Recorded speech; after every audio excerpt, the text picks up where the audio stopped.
مننه ریحان صاحب محترم. غزل دی چې وایي لعنت په جوارۍ باندې د 100 وارې لعنت وي. لعنت په جوارۍ باندې لعنت 100 وارې په جوارۍ باندې د 100 وارې لعنت وي، د سر سوداګرۍ باندې د 100 وارې لعنت وي. وایي کلونه وروسته راغلی مګر څو شپې پاتې نه شوې. کلونه وروسته راغلی مګر څو شپې پاتې نه شوې، په داسې مجبورۍ باندې د 100 وارې لعنت وي. او ته بل تر لاس نیولې زه هیڅ کولی نشم. ته بل تر لاس نیولې زه هیڅ کولی نشم. زما په بېوسۍ باندې د 100 وارې لعنت وي. او بیت چې ما پرته له دردونو پکې بل څه احساس نه کړه. ما پرته له دردونو پکې بل څه احساس نه کړه. لعنت شه په یارۍ باندې د 100 وارې لعنت وي. او څه جنګ څه په کارونو څه غمونو کې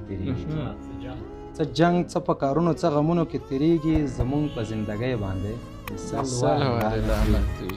وروستی بیت یې وایي چې درد پکې د هر انسان تصویر نه کړي معصومه، د ستا په شاعرۍ باندې د 100 وارې.